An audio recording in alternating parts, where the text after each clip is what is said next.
Okay, so today we are continuing our discussion Srimad Bhagavatam, second canto, first chapter, 11th verse. Especially this verse is a very famous verse and a very important verse. Etan nirvidyamananam ichatam akuto bhayam yoginam nrupa nirnitam harir namanu kirtanam. So the constant chanting of holy name of the Lord is the successful way and fearless and doubtless. So whether we have a desire for material things and we have a desire for liberation, and even if we don't have any desire for anything, chanting is the solution. Chanting is the solution. But if we commit mistakes, then what happens? So if we commit mistakes, we can remove them by doing chanting. That means I quarrel with someone, or I did something, I steal something, or something bad happened. I can mitigate those by chanting. Chanting can fix any problems which we commit. But if we do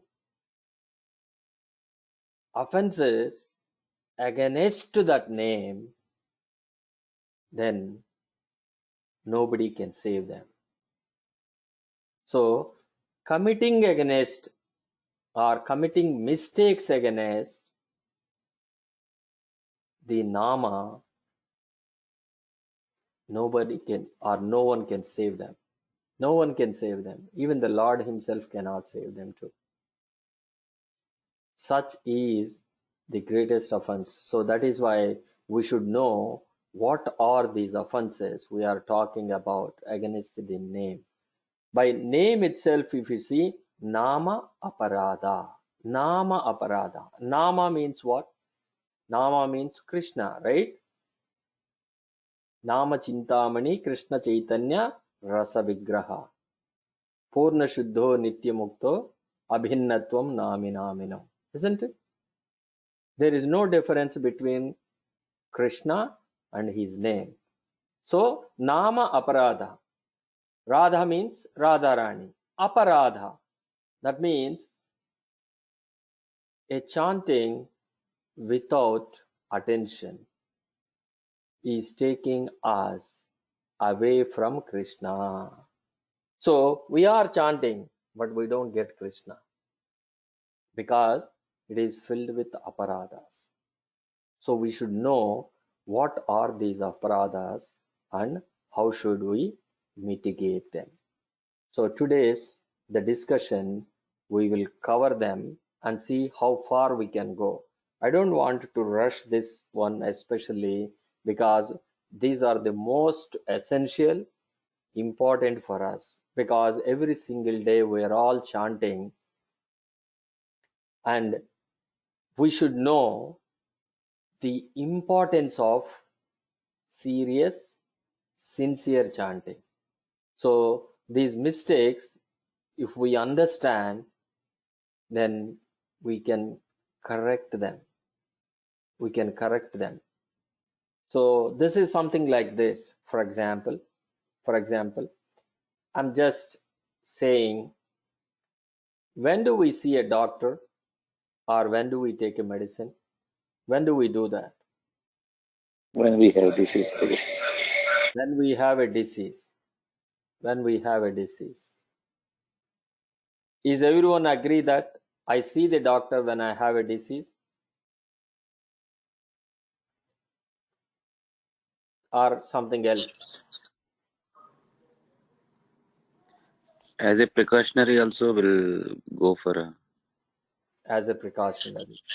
But the question is, if I say we don't see the doctor, we see only in one condition. What is that condition?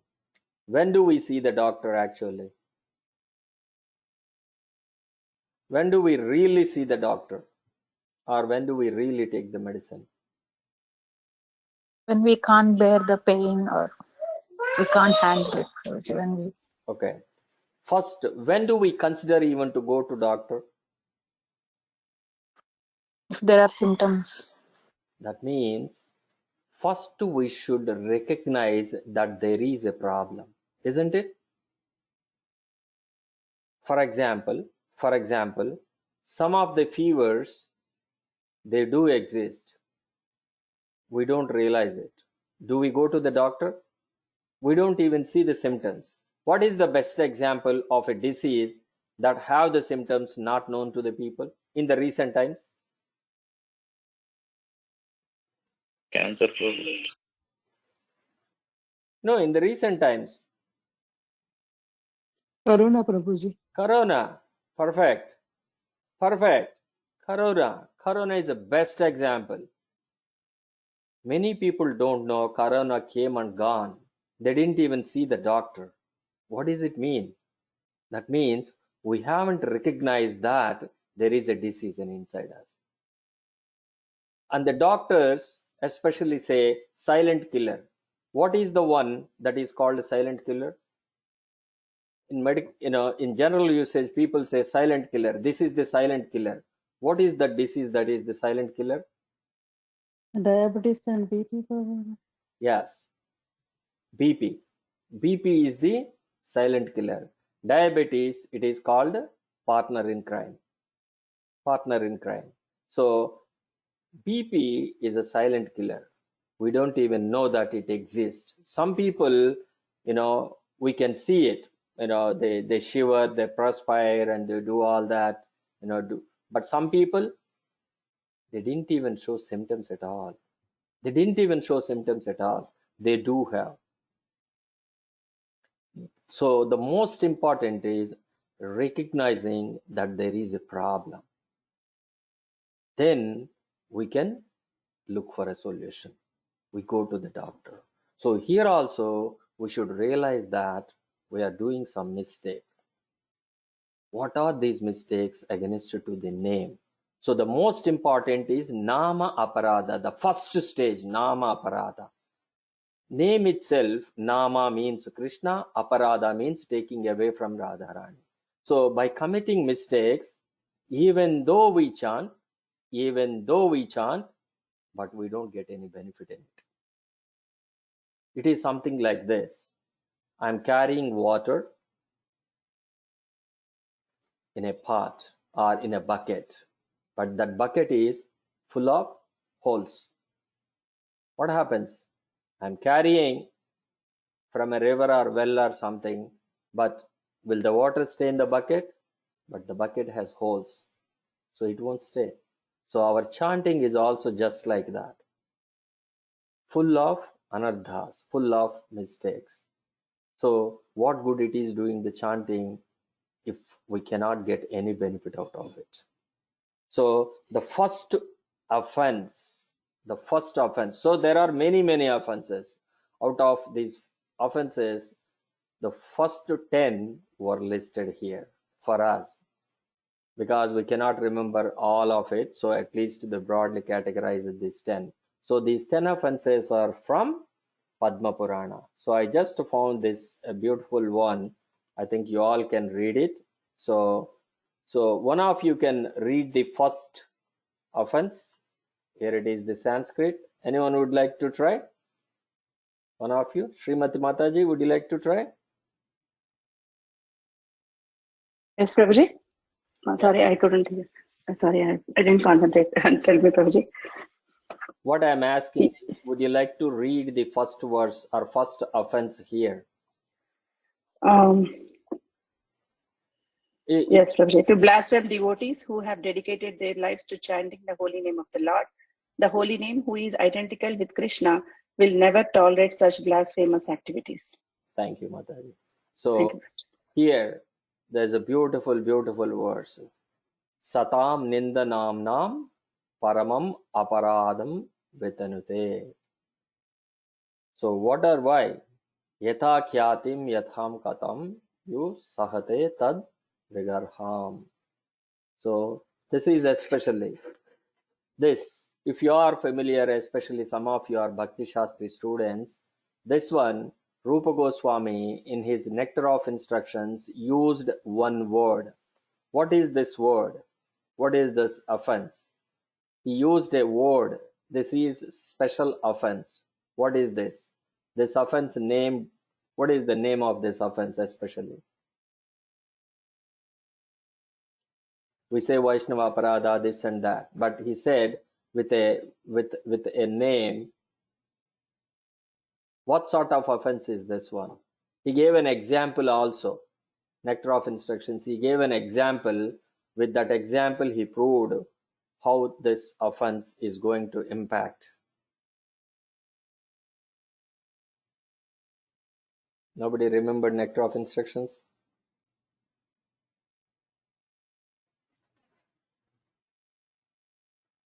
Always we hear the name like Aparada only, Prabhuji, but I am not able to recollect. Have you heard called mad elephant? Huh. What is Yes, Prabhuji. what is mad Yeah. elephant? Mm. What is the name? I gave English name. What is the Sanskrit name? Mm. Madagajam. No, Madagajam is basically the word we use it, but especially the word I am looking is Rupa Goswami. What word he used it there? Prabhupada translated it. What word he used it? What is the name of elephant in Hindi?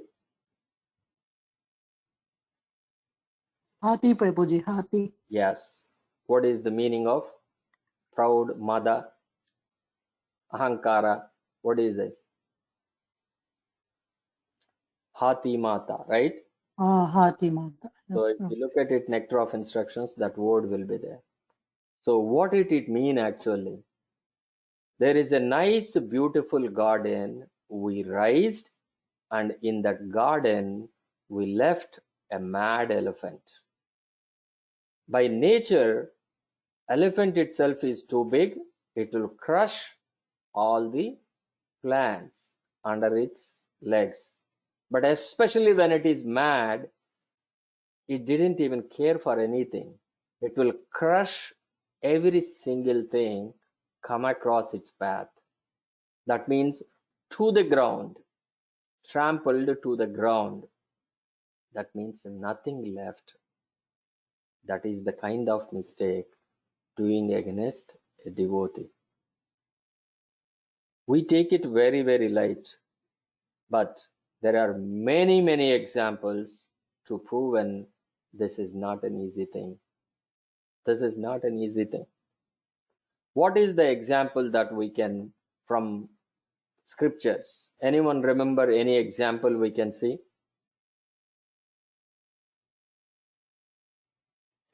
From the scriptures, what example we can give that one committed a mistake against Vaishnava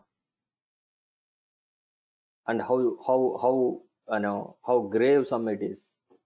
Anyone know? Hiranyakashipu, Prabhuji. Hiranyakashipu against who? Lord Narayana. I mean, Prahlad. Prahlad is propagating the chanting the Narayana mantra, Yes, but he is not letting him do. correct. So Hiranyakashipu, Durvasa Muni. yes, that is correct. Durvasa Muni Ambarish Maharaj. committed against Ambarish Maharaj. Ambarish Maharaj is a great devotee. Durvasa Muni is a very powerful person, and he can curse even the gods too. Durvasa Mahamuni can curse even the gods too. Such a powerful person. What he did? He tried to kill Ambarish Maharaj. But what happened? Can he able to kill Ambarish Maharaj? Ambarish Maharaj is nobody compared to the powers of Durvasa Mahamuni. Same with Hiranyakashipu. Hiranyakashipu, if he raises his eyebrows, all the three worlds tremble like anything. They don't even eat or sleep or do anything. But what happened? He committed a mistake against a small boy, 5-year-old boy.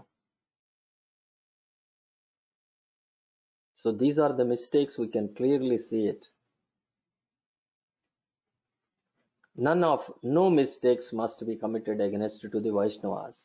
Lord won't Lord won't tolerate at all. Especially Lord talked to Durvas Mahamuni. What did he say?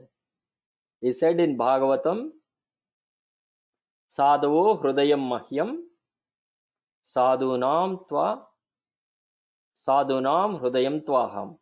So they live in my heart, I live in them heart, in their heart. In their heart.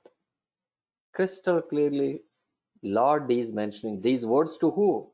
Mahavishnu mentioning to Durvas Mahamuni. Prabhuji, can we say Aswadhama and Parikshit in the womb of Uttara? Yes, he committed a mistake against, yes, Ashwadhama, he did too. So these things, especially in the recent times, in Chaitanya Mahaprabhu time, who committed or who criticized Mahaprabhu? Anyone remember who criticized Mahaprabhu? There's a famous story. Someone criticized Mahaprabhu for his eating habits.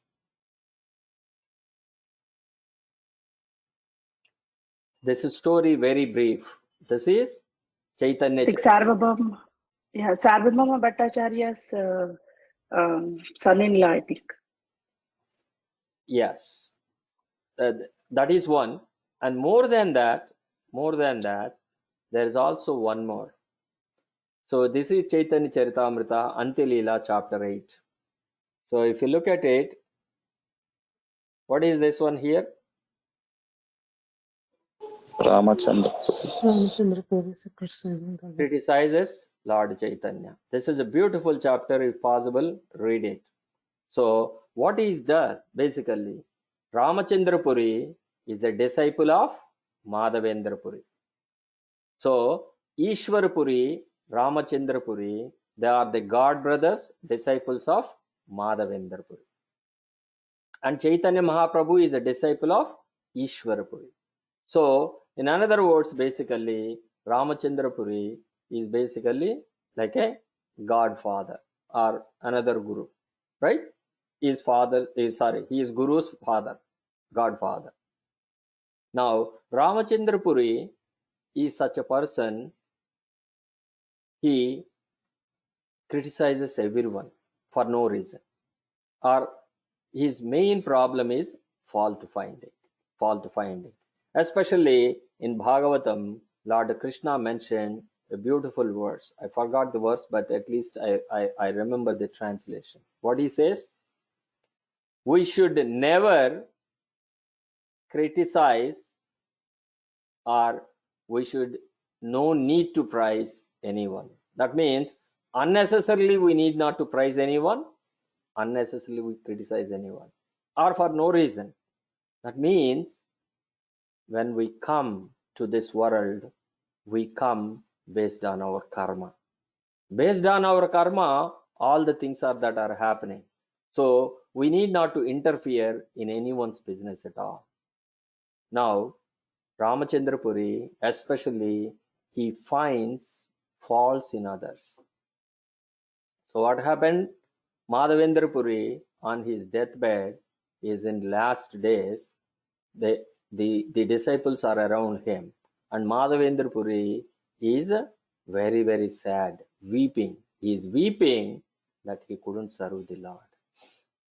Ishwar Puri understood that. But what happened? Ramachandra Puri came to Madhavendra Puri and he said, you spoke so much, you taught so much knowledge, so much philosophy about we need not to worry about this and that, and why are you crying now? Why don't you take it just simply, why are you making so much scene, something like that. So he criticized his guru. See how grave mistake it is. One, Madhavendra Puri, he is such a great exalted Vaishnava, and two, he just without understanding the mind of Madhavendra Puri, he criticized. Now what happened? Because of that, he became a dry philosopher. He slowly lost his bhakti, his love towards Krishna. What happened?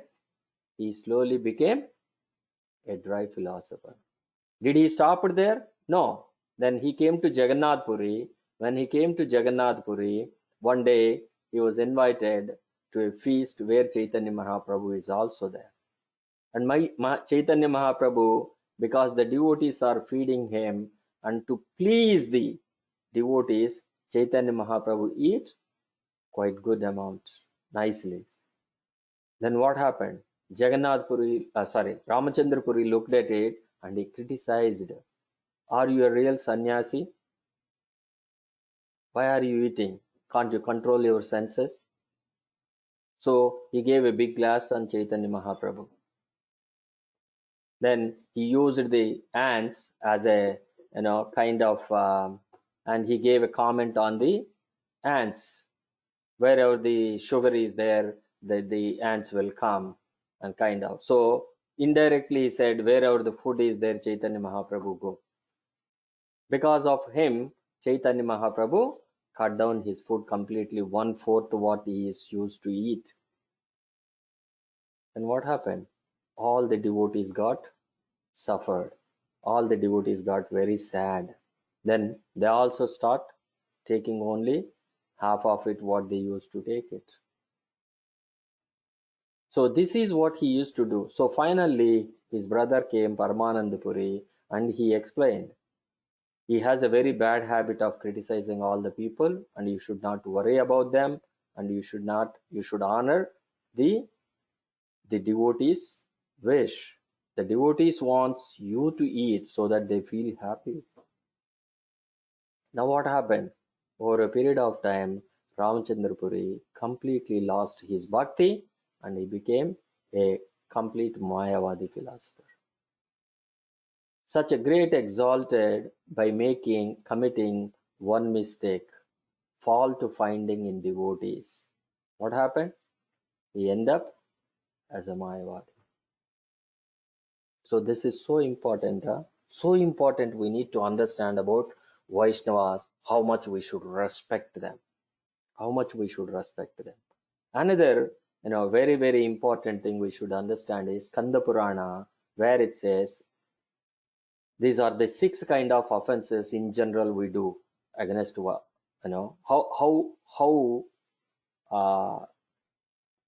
is that? How subtle these offenses are. Please, pay attention. 1, physical abuse. That means beating someone, killing someone, doing some physical harm.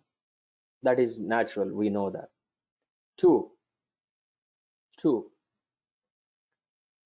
making, it's called manasika.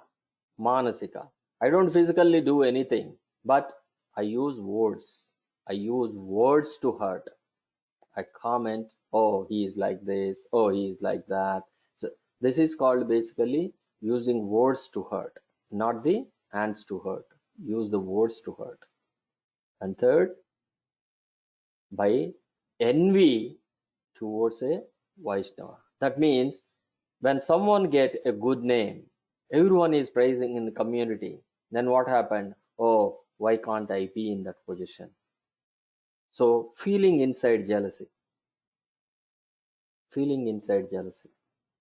4th, and the jealousy turns into an anger, and showing that anger whenever there is a chance come across. And even how subtle it is if a devotee is doing something, or if we see a devotee, if we don't feel happy by looking at the devotee, that is also an offense.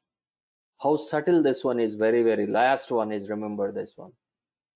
Even if we don't take pleasure by looking at a Vaishnava, is also an offense. Now, by committing this offense, what will happen actually?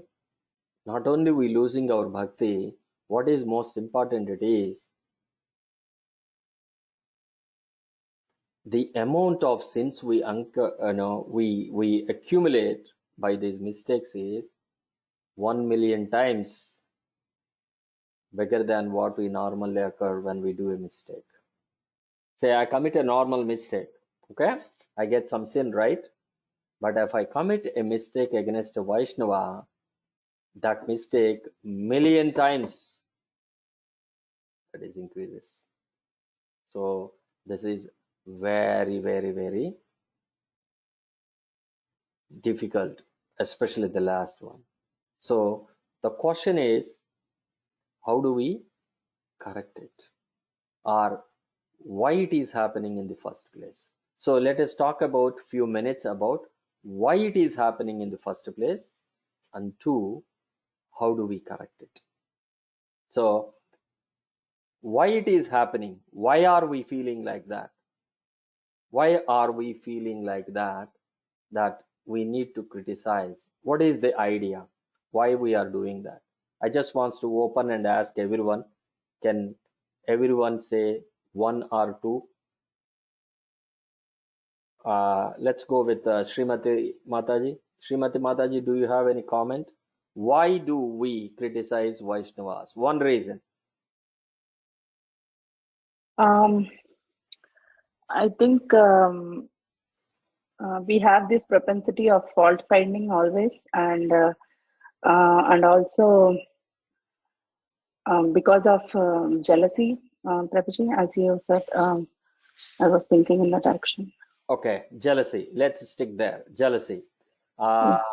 Sarada Radhika Mataji. Envious, Prabhuji, Yeah, towards other devotees. yeah, jealousy or envious. Okay, good. Any Nilima Mataji?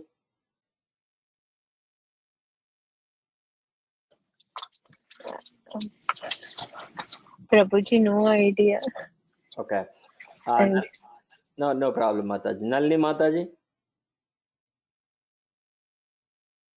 like when our ego hurts, Prabhuji, even Vaishnavas are in material world also, when our ego hurts, then we start criticizing them. No, a very good point. A very good point. Whenever our ego hurts, immediately we criticize. Our ego hurts. Especially this is very, very important. Why? We always value ourselves so much. I am somebody. I am somebody. Because of that, we have this problem. When I'm nobody, there is no problem. But the time we born, we were taught by parents, friends, teachers, all the time, always. We are somebody. Have a name for yourself. This is how we will be raised. That means I am somebody. That means I build my ego. And when someone try to,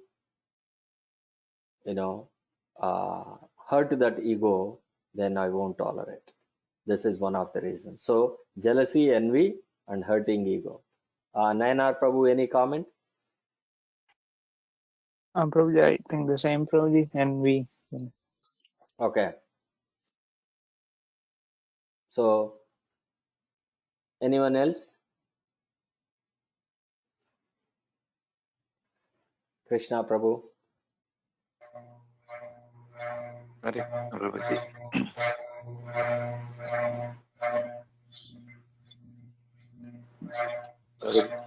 Yeah, that's Hare right. Krishna Prabhuji. Hare Krishna Prabhu. Yeah. Yeah, Prabhu, maybe I completely agree with the envy and ego and everything, Prabhu. When we are judging the others' activity, Prabhu, then this will automatically happening, Prabhu. We have to stop judging others, Prabhu. Okay. Any other have any comments? Caller one. May I know who is caller one? Hare Krishna Prabhuji. This is Prasad. Prasad Prabhu, Dandut Pranam. Any comments, Prabhu? Why do we criticize anyone? Yeah, I can say one is jealousy, and another thing is if somebody is trying to dominate, then that is one thing I feel like. Okay. So that is correct.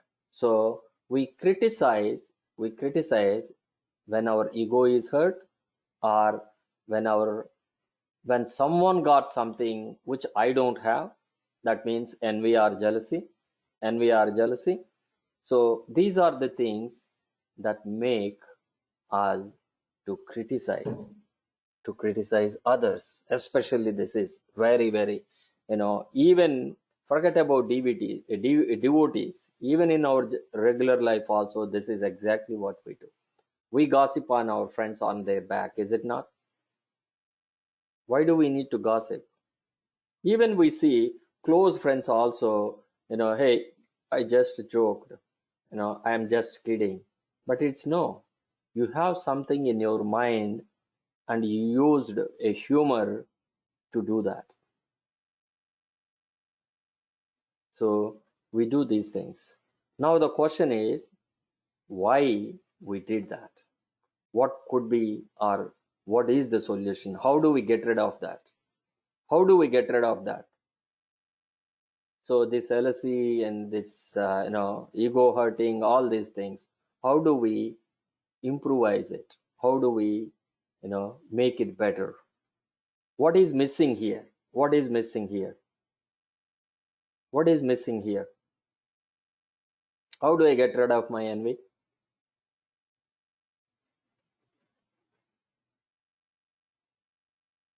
How do I get rid of my envy?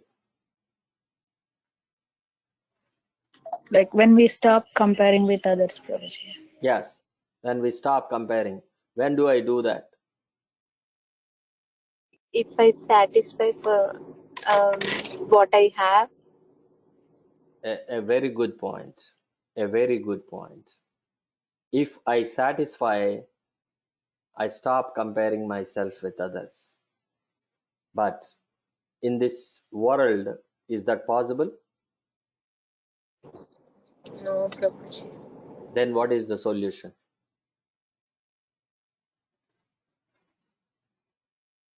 I'm not happy with what I have, and something is always forcing me to compare with my neighbor. This is called peer pressure. We do see it in our children, our homes, our everywhere we see the peer pressure. In offices, everywhere we see that. But how do we get rid of this? What is the solution?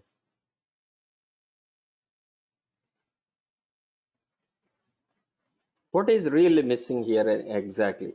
How do we get rid of this envy and ever? Or is it even possible at all?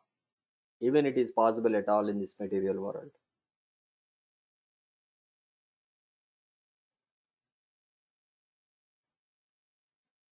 Prabhuji, like we're seeing good things and try to we just learn from them, Prabhuji, like instead. Yeah, that is correct. Look always positive in them. But when do we look them? When do we look positive in them? Like devotees association always like sadhu sangha, Prabhuji. Correct. Sadhu Sangha, all these things, what exactly is giving us? Perfect. Sadhu Sangha, bhajana, all these things are making us look positive in others. So Nana Prabhu mentioned look positive in others. How do I look into it? By sadhu sangha, by association, by all of this one. So what is underneath with all of this one? What are we getting it? Maybe when we When they try to serve them, Prabhuji, like Yes, by serving them, by listening them, doing all of it, what is exactly we are learning it? and because of we are putting center Krishna Prabhu. That is correct. We are putting Krishna as the center. What does it exactly mean actually? So, in another word, go ahead. Someone is saying to say? We are changing our conscious to, you are turning our conscious to Krishna. So that Yes. What exactly it means is something called sambandha. Have you heard this word sambandha? What is sambandha? What is the sambandha word? Relation Prabhuji. relationship. Relationship. So, what we are missing? We are missing relationship. Simple example. Simple example. In our home, the child was praised by outside. Everyone go gaga about the child. Oh, this child is so good. He's a genius. He do that, all something.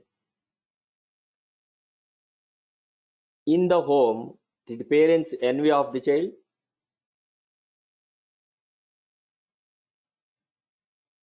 Did parent envy of the child? No, No, Prabhuji. Prabhu. Why?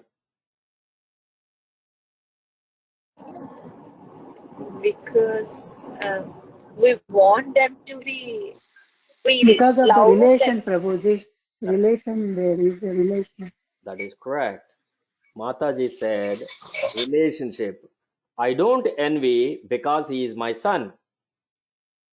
I don't envy because she is my daughter.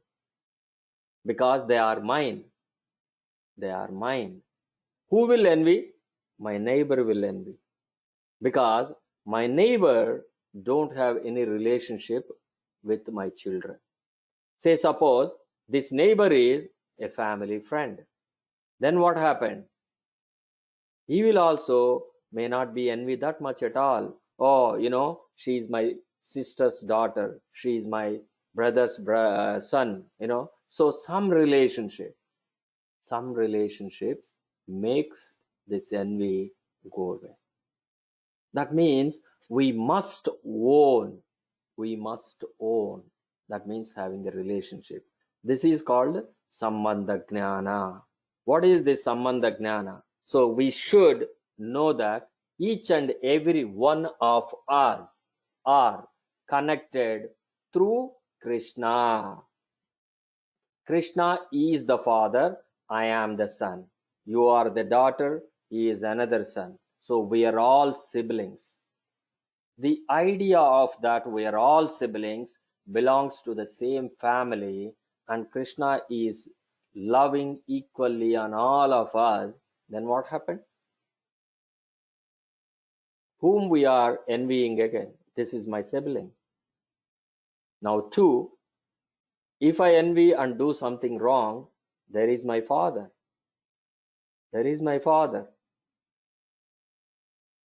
So the most important we need to have is this Sambandha Jnana. We always make separate. Oh, these three devotees are my group. I close with them. Those three are different. I will separate from them. So these three form a group. Those three form a group. And then we talk their back. So the most important is this Sambandha Jnana is very, very essential.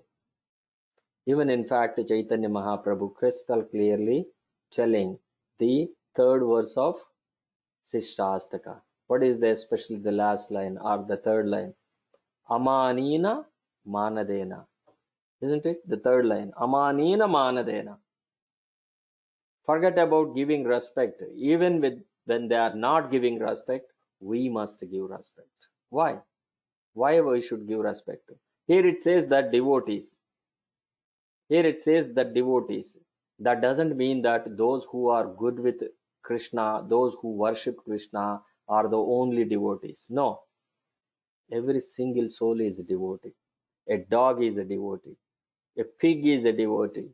A tree is a devotee.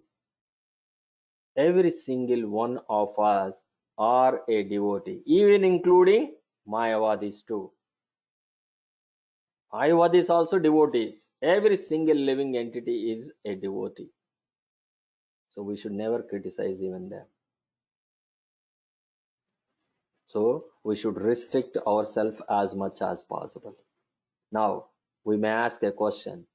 If Mayavadis, then why some of our scriptures are criticizing Mayavadis? Isn't it? If we are not supposed to criticize anyone, then why are we criticizing Mayavadis? Anyone answer this one? If we are asked not to criticize anyone, then majority of our books are criticizing Mayavadis. How do we refute that? Directly, they're not criticizing Prabhu and not a person. That kind of behavior, Prabhu. Directly, they're not criticizing, right, Prabhu? Okay, so indirect criticization is okay. Indirect criticism is okay. They're not criticizing any person, Prabhu. Like, I mean, like Mayavadis means like who have those kind of mentality or something like that. Maybe. Okay. Anyone else have any other way? That is correct. Anyone else have any other way of putting that the same? Because it is not criticizing it, they are giving knowledge to us. So because we take the association of them, we can fall down. So that's why, because of that, they are giving knowledge, not criticizing. That's what I'm thinking. So If anybody is going in the wrong direction, we have to correct them, right, Prabhuji? yes, that is correct.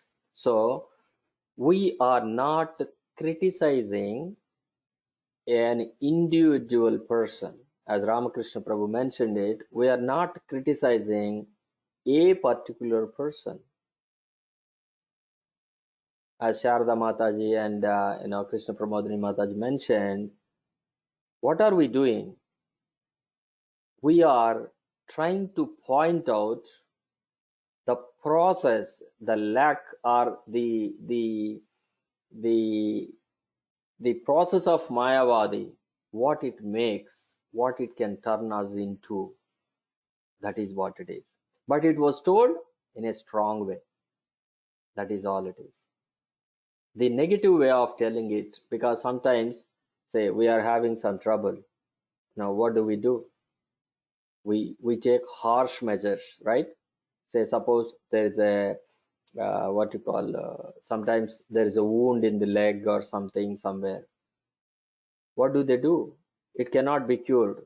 They amputate that limb. They remove that limb.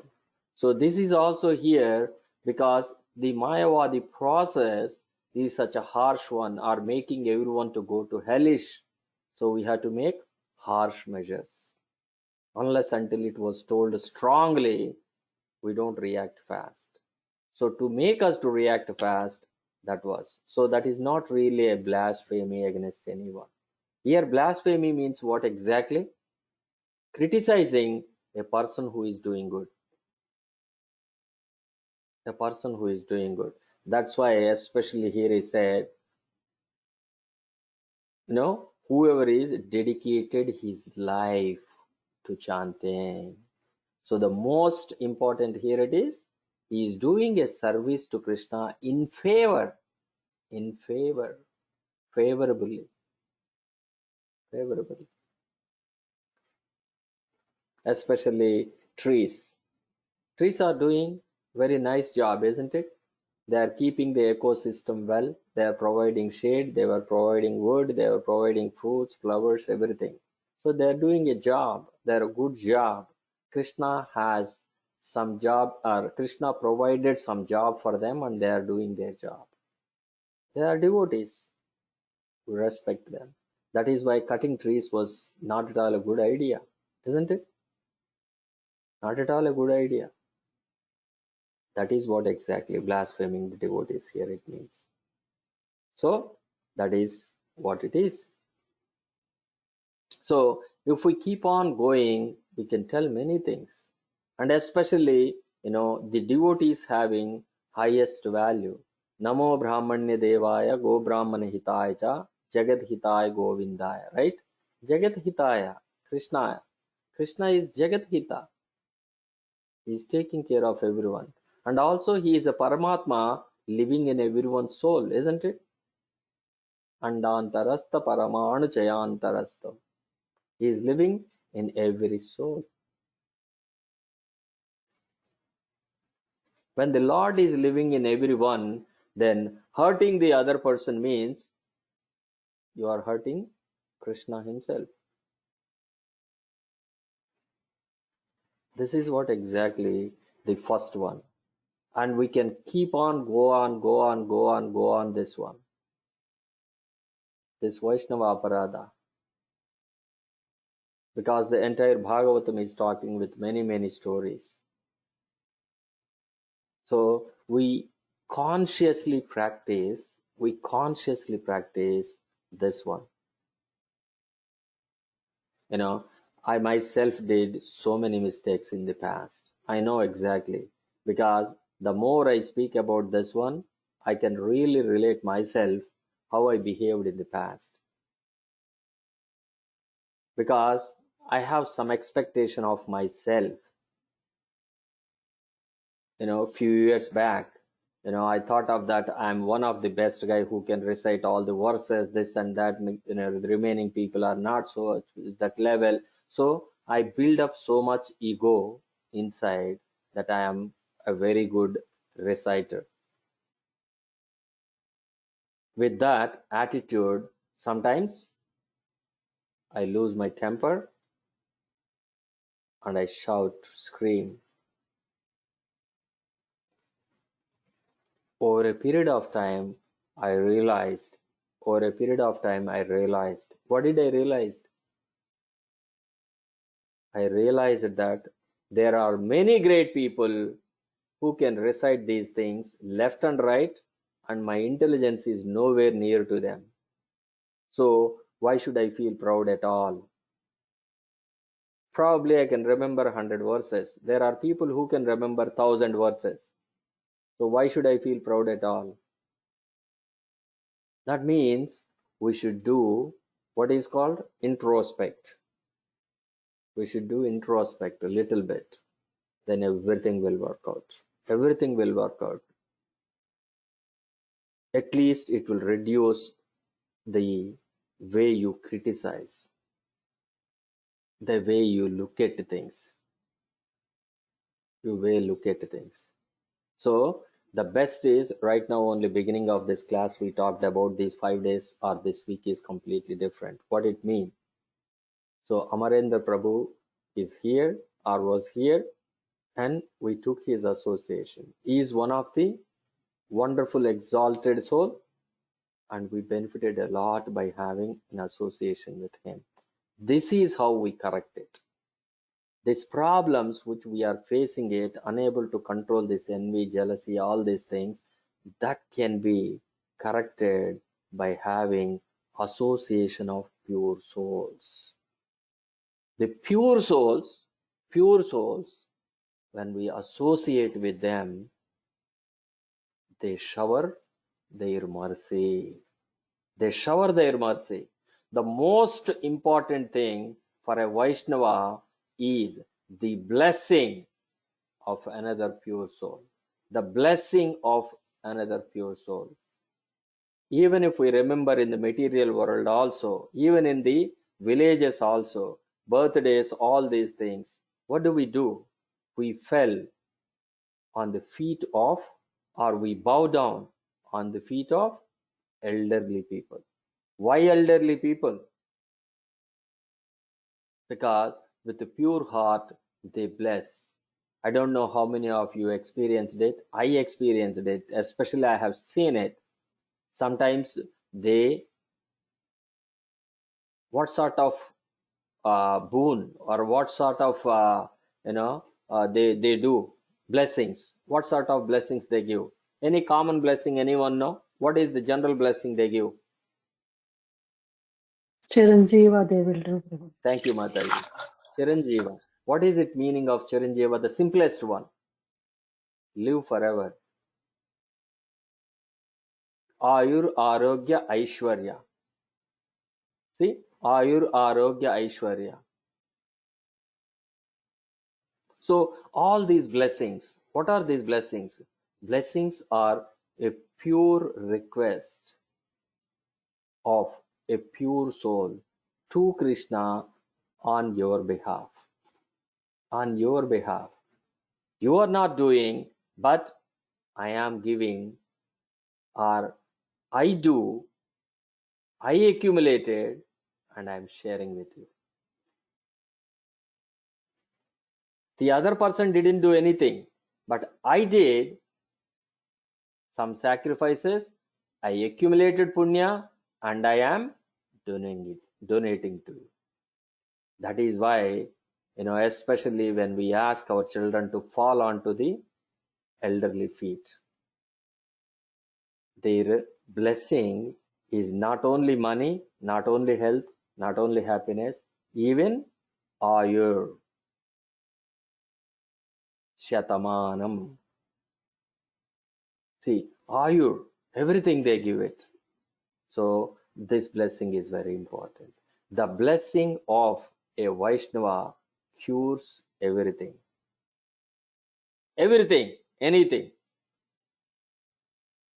You know, this knowledge, this everything, Bhagavatam, 5th canto, 12th chapter, I believe. This is the 12th verse. He is talking about. What is it? This knowledge, Sambandha Gnana, this one, he is telling, Jadabartha telling to Rahugana, the king Rahugana. What is he telling? Rahugana teta tapasa na yati.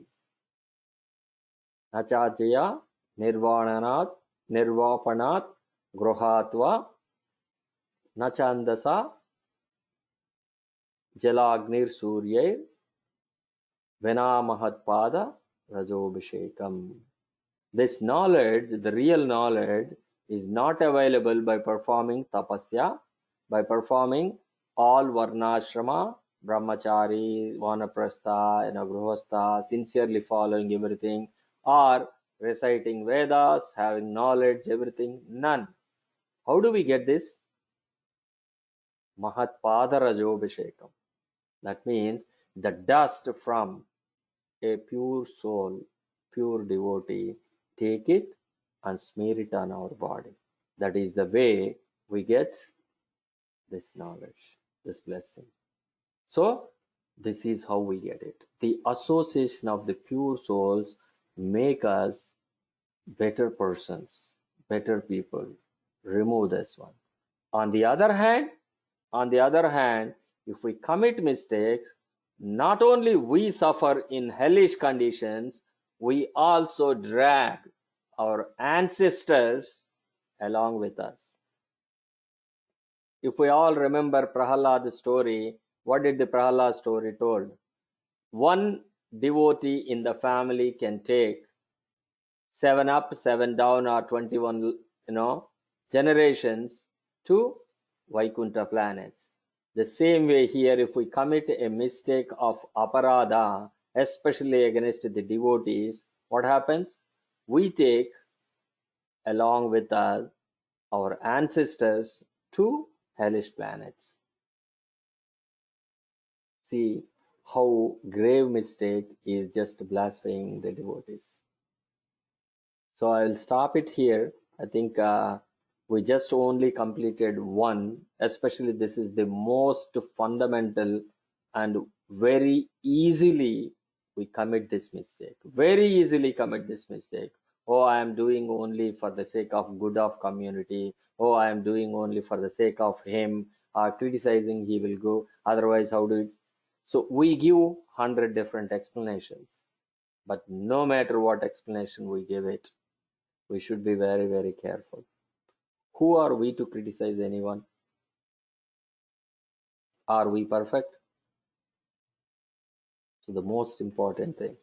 So I will stop it here, and we will do next week the second, third, and fourth, something like that.